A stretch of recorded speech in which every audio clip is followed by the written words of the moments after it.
Hello and welcome to Connect and Collaborate. I'm Alex Hopkins, your on-air producer.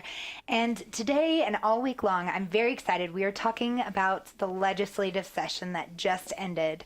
Last Wednesday, I believe, was the closing day for that. And I have with me Kelly Sloan of Sloan and Associates, and he's been on our show several times. He's had several bills that he's been behind, and we'll get to those later in the show and see how that's worked out for you. But real quick, if you don't mind just giving us a quick background of yourself, Kelly, just to catch up our audience on how you got started and why legislation is so big for you. Sure, absolutely. Now, first of all, thanks very much for having me on. It's especially at this important juncture. Sloan Associates, I'm a one-man show in the state, public affairs firm. Do some lobbying, do some communications, do some PAC management, that kind of thing.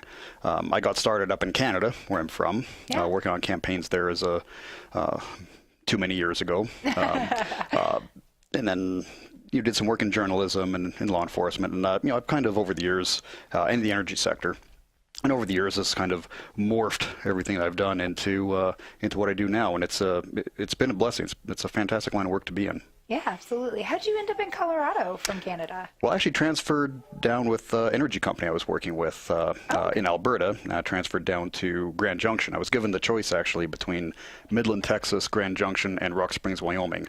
Oh. I think I chose well. Yeah, I believe you chose well also. Yes, definitely.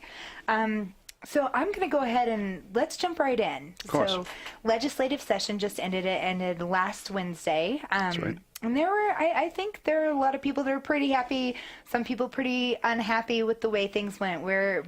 I like to think that we're in the middle of the board when it comes to politics in Colorado. A lot more of us lean independent than anything else, right? And not to put you in an independent category, but we're more middle of the aisle. I think we are, and I think that certainly applies to the state legislature. We have we have split chambers. We have a Republican Senate and a Democrat House, and of course a Democratic governor.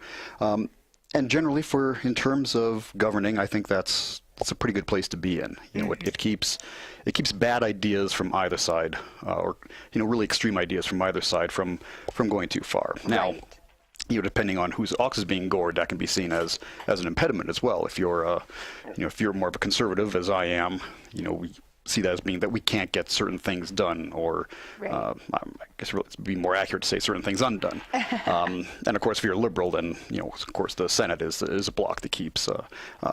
But overall, having split chambers like that, I think, is conducive to good governance in the sense that whatever comes out of that building needs to have at least majority. Needs to have at least some buy-in from both sides, and I think that's a good thing. Oh yeah, I agree, and I feel like our government's pretty awesome. We're good at greasing the wheels and getting things done in Colorado. I think we are. The headlines are made by a lot of these big, I'll use the term sexy bills, the ones that cause a lot of contention. We may talk about some of these later. Obviously the red flag bill was a big one in recent days, and some of these oil and gas fights and that. But the reality is that most of what comes out is worked on in the state legislature is bipartisan. Every one of the bills I worked on this year, we made sure we had bipartisan sponsors in both chambers, and most most bills that do come out do have that bipartisan flavor to them, and I think that's a credit to our state. I think it's I think it's a little frightening sometimes that to think that that balance could go all the way one way or the other. How frightening that is, of course, depends on your ideological outlook. Exactly. But you mentioned these headline bills, and let's talk a little bit about headlines that took place during this session. Right. That 800-pound elephant in the room, so to speak. Yeah. So there were some sexual harassment allegations. If you would like to comment on that. And certainly this is by no means to put anybody under the bus, but it did happen, and it's worth mentioning, right? Well, it did. I think it needs to be acknowledged that it did happen. That it took a lot of the air out of the room, especially for the first half of the session this year, the first half of the 120-day session. not passing judgment on anybody or judging anybody's guilt, but it did happen. And there were certainly questions of political motivations on either side. It did get pretty ugly, and of course we did witness the first time in, I believe, what was it, 100 years that we that the House expelled one of its members. Yeah. The last one happening, I think it was 112 years ago, if I remember correct, yeah. on a fraud allegation. This time, of course, it was as a spin-off of some of the sexual harassment allegations, and that was significant. And I think you do a disservice to the discussion if you fail to acknowledge that it happened. That it certainly did impact the atmosphere and the paradigm within the building. I do have to say, though, that one thing it didn't impact, in my estimation, was the professionalism that we see in the building, particularly among the staff, both partisan and the nonpartisan legislative staff, who are professional as always, the bill drafters, others within the building, the lobbyists that I work with, even those on the other side, right. All of them consummate professionals, and an honor to work with them, and of course the legislators. Yes. I think everybody in that building went in there with the best of intentions, and at the end of the year, or at the end of the day, I think some people got what they wanted done legislatively, some people didn't, but I think that everybody that left, especially the staff members, I really have to give them a shout out. In what can sometimes be a very difficult, very fast-moving environment, they definitely deserve kudos for what they do. Well, they deserve kudos year-round, mostly. Yes. One of the most thankless parts about it is probably the staff that goes along, right? Right. They're the behind-the-scenes people. Yeah. And so, yes, huge kudos to them. I agree with you wholeheartedly on that one. But let's talk a little bit about this budget, right? Sure. Yeah. So I presume most of your listeners probably know that the state legislature only has two jobs. There's only two things it has to do. And only one of it has to do every year. One of its jobs is every 10 years to deal with the rules for redistricting, based on the census. The only thing it has to do every year by law, by the Constitution, is pass a budget. In Colorado, a balanced budget. And thank goodness we have that. I'll editorialize enough to say that thank goodness we at least have a balanced budget amendment in the state. But that's the only thing they have to do. Everything else is really an extra. And they did. And this year, it was a $28.9 billion budget that they passed. That was up from, I believe, about $26.7 billion last year. So we are growing. Which is exciting. And, well, the really exciting part of that was the $1.3 billion surplus that we ended up with for various reasons as Colorado's economy grew. Again, for various reasons, geographic, policy reasons, the resurgence of the oil and gas sector. We did end up with a $1.3 billion surplus. And, of course, that set up the fights for how it's going to be spent. Obviously. I don't have all of the numbers in front of me, but for instance, $495 million were set aside for transportation, $150 million for K-12 education, $225 million for PERA. And as you can imagine, the fights over how to allocate those dollars within each of those. People were fighting about money in government? Well, and I'll give you three guesses what the three largest bills of the year were. Yeah. Of course, there were paratransportation and school funding, along with some others. Yeah. But the budget does take up a considerable amount of time, as it should, and it does set up a lot of the legislative fights that come later. Yes. Those are a lot of the ones that we get the headlines over. To give you an idea of how important the budget is, there were 95 House amendments offered on the floor when the House discussed the budget. There were, I believe, 84 Senate amendments issued. Altogether, they accounted. There were 20 of all those. About 20 passed. Okay. And that accounted for about $24 million worth of, I don't want to call it earmarked, but of spending allocated here and there. So, the budget it's not only the one thing that they have to do, it's probably the most important thing ultimately that the legislators do, and really does set the tone for the rest of the session. Yes, it absolutely does. So speaking of getting into those, as you mentioned, we have the three biggest ones: the transportation, transportation, PERA, and school funding. Yeah. But let's start out with the transportation. So the big one this year was Senate Bill 001. Yeah, so the first bill that the Senate proposed, and this was ultimately I think a pretty big win for the Senate Republicans, who had they'd spoken for a couple of years on the importance of putting money towards transportation, and they did it. What ultimately came of it was, we are spending, I believe, if I have the numbers correct, $2.34 billion in proposed bonding. Now that's a little bit short of what they wanted, which was $3.5 billion, right, which is what everybody was looking for. But what they did get is a bill that is putting to the voters in November the question of whether we do want to extend the trans bonds. That's the transportation revenue anticipatory notes, $2.3 billion over the next 15 years to pay for some of these projects. That's a lot of money. It is a lot of money. It's a drop in the bucket to the $9 billion in projects that we took the words right out of my mouth. Exactly. So the question here, and we'll probably come back to it, I would presume, when we talk about PERA, is did they do enough? Right. I think looking at it objectively, you can't help but answer no. That the amount of money that we're directing isn't near enough, but it is something. And like we mentioned at the beginning of, at the top of the show here, to get anything done, you need buy-in from both sides. And transportation, it offers a pretty clear and a pretty stark ideological divide between Democrats and Republicans that's fairly difficult to bridge. On the Republican side, you have Republicans and conservatives are saying, look, one of the primary roles of government is to provide infrastructure and right, pay for transportation.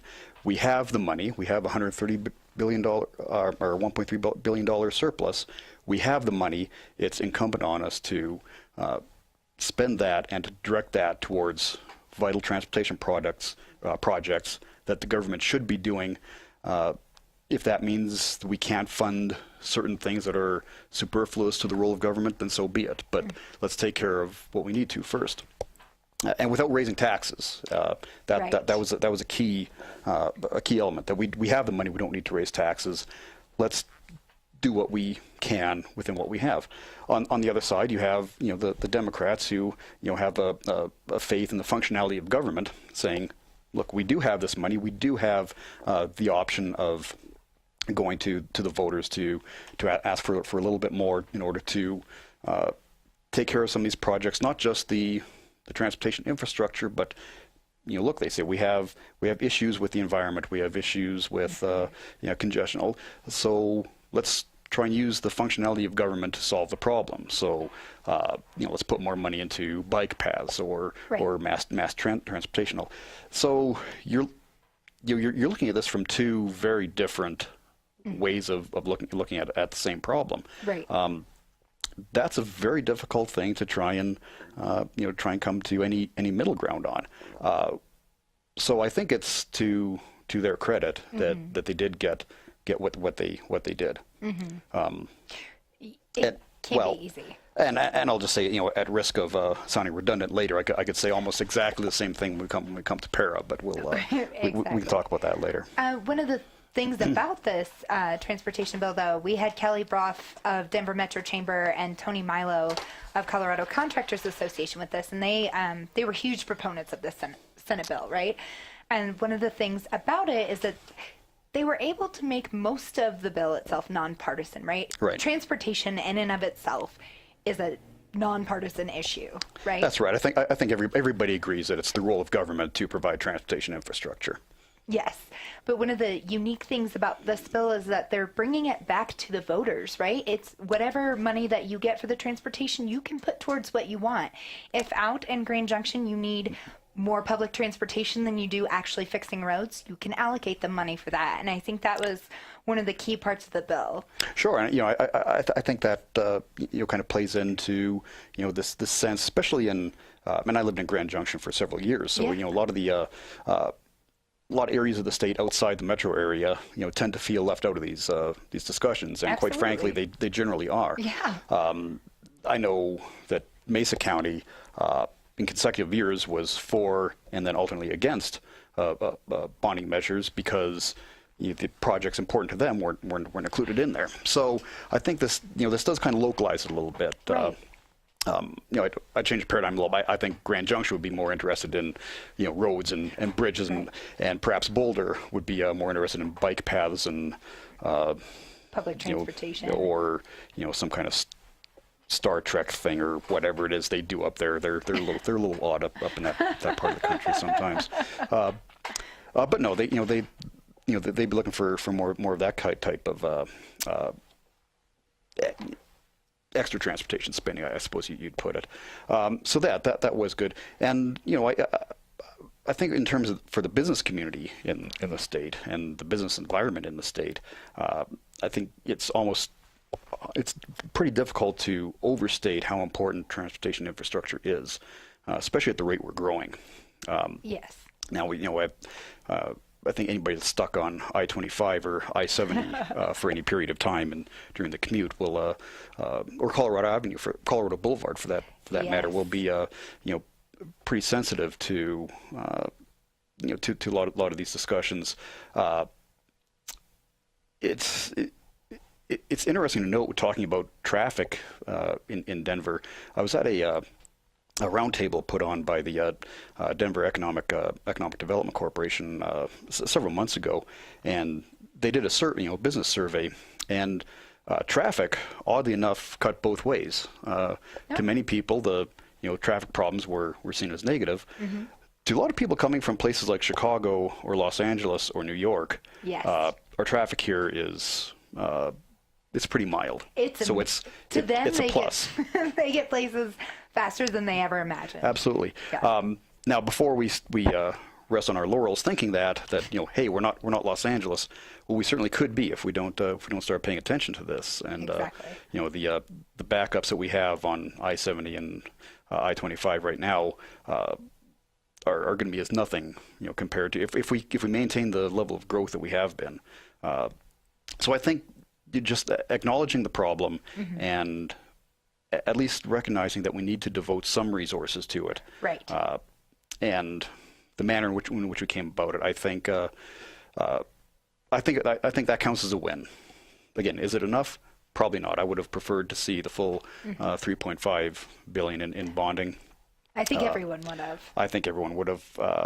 But is it ever really enough, right? If we'd gotten the 3.5, we should have. We should have asked for 4, needed right? more. Yeah. Well, absolutely. As with anything in government, I think there needs to be some restraint put on. Are we restraining too much on the things we should be spending on? Right. Compared to, that again, that's a kind of a larger philosophical question. Mm-hmm. Should we be spending money on certain social programs, for instance, right, when we can't fund transportation programs? Exactly. But let's talk about this next big one, PERA, right? Yes. So I actually I didn't know about PERA. I'm not a Colorado native, and so it was something that never affected me. And all of a sudden, it's all I've heard about for months, right? And we finally got something done. So PERA, of course, is the Public Employee Retirement Association. It's Colorado's public pension plan. Yeah. Public pension plans around the country have been gaining some notoriety, I suppose is the word, because they're being underfunded. The money isn't there. Most of them are. They're not like the 401ks that the right. The private sector, a defined contribution plan. These are by and large, defined benefit plans, which are inherently more expensive. So is Colorado's. And the problem with Colorado is we have a $32 billion unfunded liability associated with PERA. We talked about transportation and how that, if we ignore it, could be a millstone around the state's neck. Yeah. Well, the $32 billion in unfunded liabilities on our public pension program makes that look like peanuts. So there was a sense among both parties this year, almost a sense of emergency that, good heavens, we really need to do something. Again, you cross into some pretty substantial partisan and philosophical divides here. Associated with what's the role of government and what are the role of public unions, and so on and so forth. So if anything, that one was probably even more difficult. So the fact that we had 2 Senate Republicans and 2 House Democrats as prime sponsors on this, I think spoke volumes of the mood and the willingness of the legislature to take care of this. Simon Lomax did a fantastic, in today's Colorado Politics actually, did a fantastic opinion piece. He has a fairly regular column in there alongside mine, little plug for myself, which I'll talk about later, I'm sure. But he did a fantastic column today criticizing the bill itself. Because again, as we talked about with transportation, the question is, did it go far enough? I don't think even close. Right. Now, I say that without being too critical of the legislators who voted for it, because all of them recognized we needed to do something. This had to pass. This at least buys us some time. There are some good things in it, and I'll my apologies to Simon. I'm going to paraphrase some of his column here a little bit. But some of the good things in there is it did raise the retirement age to 64. That's still a year shy that what most of us look at in the private sector, but nevertheless. It does require its members to pay into it a little bit more. It doesn't go to a defined contribution plan, which I know a lot of us who have kind of been looking at the PERA problem over the years, that's almost oversimplifying it. There's a lot of things that go into it. I think simply changing it from defined benefit to defined contribution overnight, I don't think that's the answer either. You run into some constitutional issues. You run into some issues of what we've promised people. On the other hand, if we are to look seriously at the problem of the $32 billion unfunded liability, I think that's something we're going to look at. But the bill did require members to to put a little bit more skin into the game. It kind of simplified and made the formula for calculating base benefits less generous. Okay. So the payouts aren't quite as much. So it does address some of that, but it does require the taxpayer to backfill up to $250 million per year of the unfunded liability. A lot of that money is coming from the general fund. Now again, here's where you come into the philosophical argument: is that the role of the taxpayer to do that, or is it the role of government to figure out how to protect the taxpayer and allow this pension plan to more ably stand on its own legs? So that's where we came up with, and again, just like transportation, a very difficult issue, a very complicated issue, and one that all parties recognized needed to be addressed. They did address it, did so in a bipartisan manner. It's going to come back again. So politics will play into this. It'll be. I will bet you that it'll be mentioned in the election at some point. I'm sure that it will. Stay with us here on Connect and Collaborate. We'll be back in a few minutes. In the meantime, like and subscribe our YouTube page. We'll be right back here on Connect and Collaborate, covering the legislative session.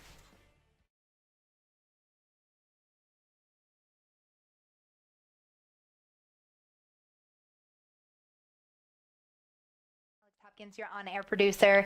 Right now and all week, we are going to be talking about the legislative session. We're going to have a few senators later on this week, but right now I have with me Kelly Sloan of Sloan and Associates, and we went over the transportation bill. We got into PERA. I think we want to mention a little bit about education, if you want to just jump right back into the conversation here with me. Yeah, I think so. And again, thanks for having me on. I appreciate the opportunity. One thing that was tied in with the PERA talks, of course, was the teacher demonstrations. Oddly enough, those were happening right about the same time that the PERA bill was being heard on the floor. And public school teachers, of course, are public employees and subject to PERA. So, of course, one of their complaints is they took a couple days off to go caterwaul around the Capitol was saving PERA. Now, of course, the question is, we get it. There was certainly a promise made in terms of the pension, but should saving PERA be done at the expense of the taxpayer and B, at the expense of the fiscal health of the state? So that was kind of all tied in there. Ironically, with some of the teacher demonstrations, you looked at some of the signs, saying that I deserve more pay, that kind of thing. Well, the state legislature has very little to do with what teachers are paid. That's a decision that's made at the district level. Right. So that was a little ironic. The other ironic thing was that education did get a pretty significant boost in funding this year, to the tune of $150 million for education spending. That was Bill. Do we have it here? House Bill 1379, which again, another bipartisan bill. Senator Owen Hill from Colorado Springs and Representative Brittany Pedersen, both of whom, shout out to both of them, have done some fantastic work in education over the years, and I think they worked very well together on this bill. There were other education bills that went through. Were discussed at the legislature. One of the more interesting ones, the federal tax reform plan that was just passed last December. One component of it was with 529 savings plans. Those were initially designed for as college savings plans. So you get to claim a deduction against contributions you put into a 529. Okay. So what the Tax Cut and Jobs Act did was say that those contributions will also be deductible if they go towards K-12 education. So, for example, to pay for tuition at a private school, or for supplementary materials for homeschooling, or for some other K-12 expenses. Okay.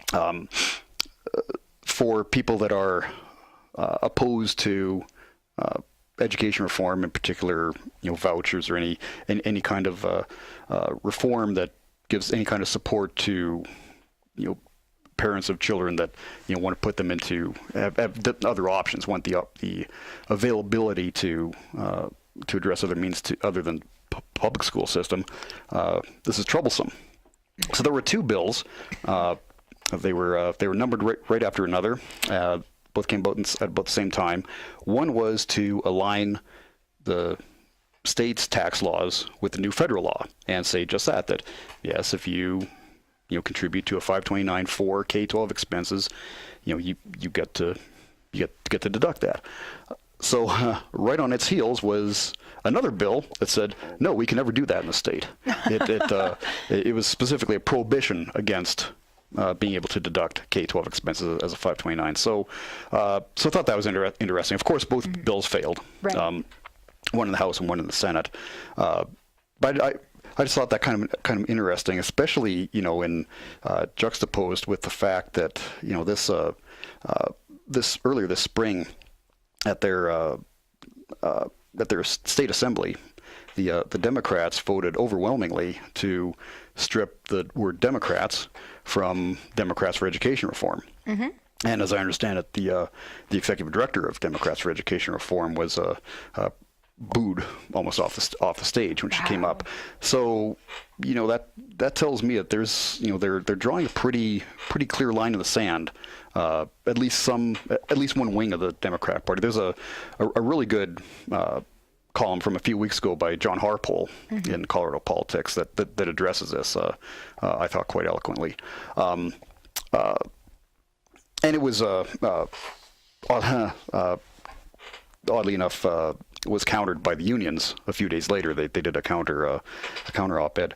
But I think that does kind of show that the Democratic Party, or at least a particular wing of it that may be a little ascendant right now, is certainly kind of staking its claim on unqualified support for the public school system at the expense of any kind of reform that people like myself might see as beneficial to education. So anyway, that was kind of a sideshow that happened this year, but it was kind of brought to light by the teacher demonstrations. There were was a couple 100,000, I believe, of them outside the Capitol for a couple of days there. So.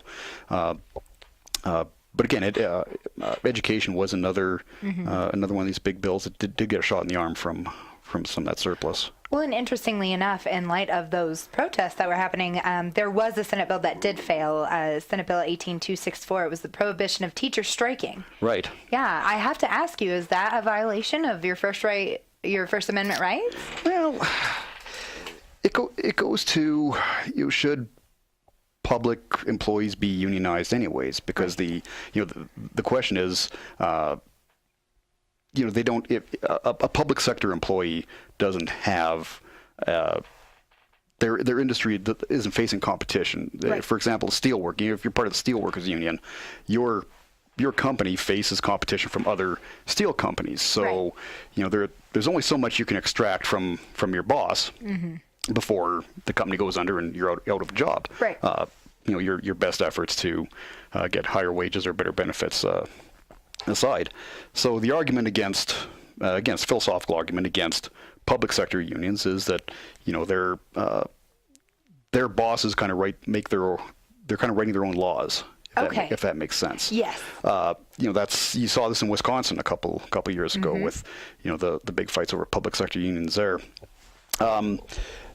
Education could be a little different, because you could, if we had some different laws in place, more stringent competition from the private sector, and I think we should. And if that's the case, then I certainly have no problem with them striking. And I should say, this may be a little bit of a heresy for a conservative. I don't have too many problems with firefighter or police unions.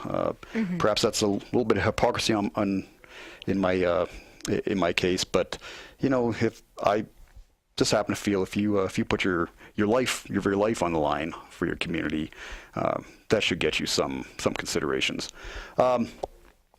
So I don't know if that bill was necessarily a violation of their First Amendment rights or not.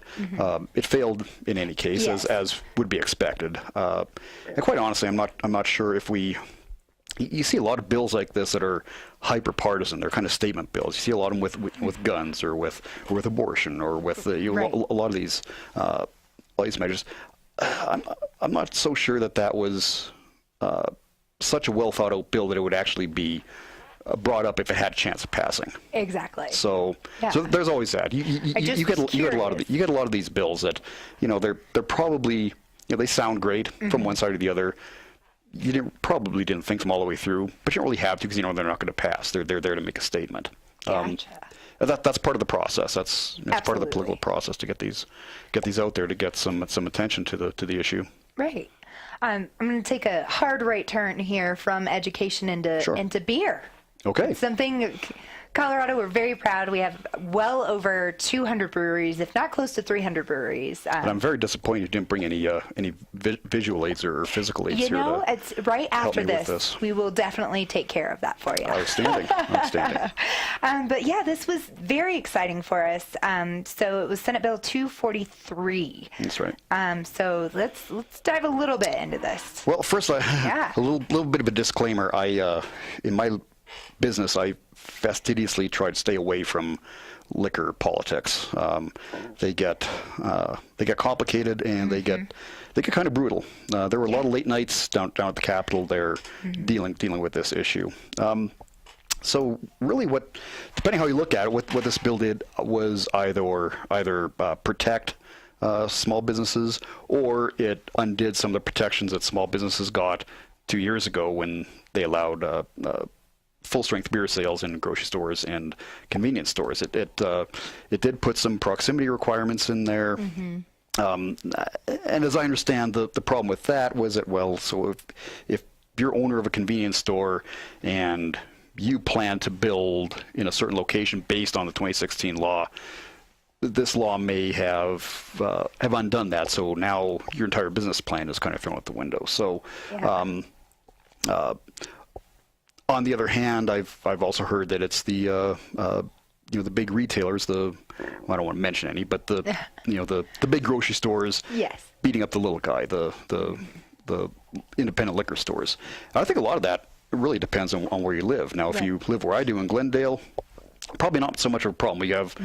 There's enough demand in Glendale to for everybody to compete amongst. If you live in Craig, Colorado, where you have a liquor store and a grocery store, that could be a different story. This is one I'm going to beg forgiveness for not editorializing on, because I don't have enough friends to lose.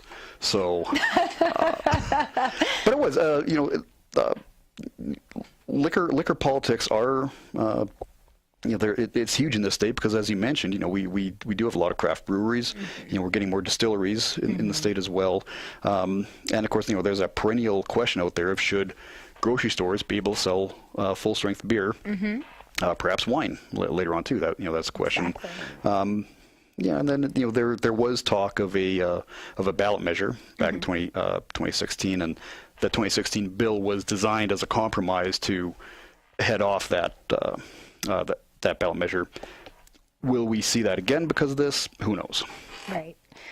Let's talk a little bit about energy. Another big sector here in Colorado. That's I know that the Colorado Energy Office had some exciting news here. Senate Bill 003. Yes, by Senator Ray Scott and Representatives Gray and Representatives Hansen and John Becker in the House. So a little bit of background. So the Colorado Energy Office was designed to kind of promulgate and direct the state's energy policy.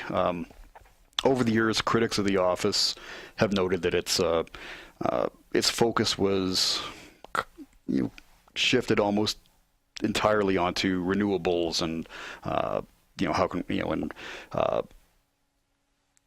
propping up programs that were supporting renewable energy or supporting climate initiatives at the expense of potentially other energy issues, nuclear, how best to utilize our other resources, that kind of thing. So it seemed to be very tilted. And, I won't say partisan so much, but it was very, certainly biased. I guess we'll put it that way. Last year, they worked on a compromise bill, and again, like everything else, you got this is one of those that really probably shouldn't be as partisan as it is. I think the philosophic differences aren't as stark as they are with some of the straight economic. You have the issue of whether the government should have has a role in controlling the economy in a way to prevent climate change, or if that's something that's best done by the private sector. But really, we all want a clean environment. We all want the lights to come on. We flip the switch, and we all want to be able to drive our cars. So how do we do all those together? So they didn't come up with a bill last year. So the Colorado Energy Office was essentially sunset and was essentially unfunded for this year and was in kind of a wind down phase. So what they did was get together and say, look, we do recognize that the state does need an energy policy. So let's try and come up with what this office should look like and what it should do. And what they came up with, I think this is one of the better bills actually that came out of the session. There's another very excellently written article in Colorado Politics from a few weeks ago. I happened to write it on the energy office, energy office bill. But essentially, it pointing out a number of things. Having an energy policy is not optional. We saw that in the 70s. Yeah. When the nation kind of stumbled through the OPEC crisis and allowed, was it 13 nations to cartelize our energy supply under our noses. Second, it does realize that oil and natural gas are finite resources. We are going to run out of them someday, but it's not going to happen tomorrow. Right. In the meantime, they are the basis of our energy policy, and they need to be, and we need to recognize that. It also recognizes that renewables, and by renewables we're almost exclusively talking about solar and wind, right. Are important. They do play a role in the mix, and there are some we should look at. But I think it does recognize one of their major limitations, which is storage. We don't know the problem with solar and wind. The reason we can't rely on it to keep the lights on is because we can't store it. Right. The sun's been out for a grand total of, I think, 3 hours today, maybe. Exactly. There's days when the wind doesn't blow. We all know that. We don't know how to store energy efficiently. So one thing that this bill does is put some resources into what I think. If you're going to put resources towards renewable energy, it makes sense for those resources to go towards trying to solve the problems that will make renewable energy more efficient on its own, as opposed to trying to subsidize renewable companies, solar and wind companies, and just trying to keep throwing money at them in hopes that they will take off on their own without addressing the core problem, which is storage. Transmission is another issue with them too, but yes. But one thing that this bill did do is put some resources toward looking at the storage issue. And I think that's not such a terrible idea. And it did include nuclear energy into the mix, which, in my opinion, that is going to be the energy of the future. I believe it is clean and safe if we do it right, and we know how to do it right. And it's environmentally benign. You don't have the problem, the ecological offenses that you do with even clean coal or oil and gas. And I think it's incumbent upon even conservatives to recognize that there are some issues with the energy we use right now. They're not unsolvable. Long story short, I think this was a good bill. I think so too, and we're actually going to cover that a little bit more on Friday with Senator Ray Scott on our Vital for Colorado radio show. But one of the main reasons, Kelly, that we had you here was that you had a few bills. I did. Yeah. So I know that as we've had you on before for some, there was drone interference, there was an on-demand air carrier sales tax and use tax exemption, and then a seaplane bill that that I know that you were a big proponent of and pushing for. So tell me all about those. What has happened with your bills? Sure. So I am blessed and honored to represent the general aviation community in the state legislature. And we did have 3 bills this year we worked on. The first one, which we'd been working on for about a year, House Bill 1083, was the on-demand air carrier sales and use tax exemption. What that did, the commercial airlines, the ones you think about, when you think airplanes, usually. Exactly. Yeah. You think United, TWA back in the day. Right. And I mention that because back in the 80s, during deregulation, the large airlines got their traditional sales tax breaks on aircraft they purchased. Well, general aviation didn't get that. What we're looking to do with this, the problem, of course, is that the on-demand carriers, who are also public use aircraft, so they're, these aren't private, these aren't, the private jets owned by Warren Buffett or the president. That's an important distinction. Right. These are commercial aircraft. These are commercial businesses that instead of having a scheduled service, they have an on-demand service. So that includes, of course, your charters. It also includes your air ambulance. It also includes some of the air cargo. Any public use aircraft that's not scheduled. Well, unlike the scheduled commercial air carriers, they didn't get the sales use tax exemption. Right. Well, that put businesses in the state that were covering that sector at a tremendous disadvantage, largely because these are smaller businesses that can't afford generally to buy their own aircraft. Right. They rely on leasing. Well, because Colorado is a flyaway state, so if you purchase an aircraft here, as long as it leaves the state, more or less permanently within 170 days, you don't have to pay sales or use tax on it. So why would anybody keep an aircraft here and have to pay that tax? Exactly. When you go to, we were one of only 11 states that still charged sales tax on aircraft in commercial on-demand service. So we're at a tremendous competitive disadvantage. So 1083 sought to correct that and just apply the same tax treatment across the commercial air sector. Yeah. And it passed. We had bipartisan. We had fantastic sponsors. Representative Kraft Tharp from Nevada, along with Representative Lang Zias in the House, and Senator Jack Tate and Senator Angela Williams in the Senate. Bipartisan, all very, very good, very active, very smart legislators who helped us get that one over the finish line, and we're expecting it to be signed any day now. Yeah. So, well, congratulations on that. So that was one victory. The other one we kind of got pulled into as session started was the drone interference bill. So, our sector kind of incorporates the commercial drone industry. The drones are being used a lot more for businesses, from photography to appraisals to real estate, even to search and rescue and some public, some private, public safety type roles like that. But one thing that we've been noticing is that a lot of some of these guys in the recreational drone industry, the guys that want to go get their 15 minutes of YouTube fame, they tend to hang around places where there's emergencies and emergency personnel are operating. Fires, car wrecks, tactical, police operations, that kind of thing. Well, if you have a drone in the air, you can't have other air assets in there. Right. So if you have an air ambulance that's trying to land to pick somebody up that's bleeding out, or to take off after they've, to get to the hospital after they've landed, and you have a drone in the air, they can't take off, or they can't land. Right. That's an issue. We've had instances where fire aircraft have had to divert or land or operations cease because of drones in the area. They can't risk a collision, over a fire. Well, yeah.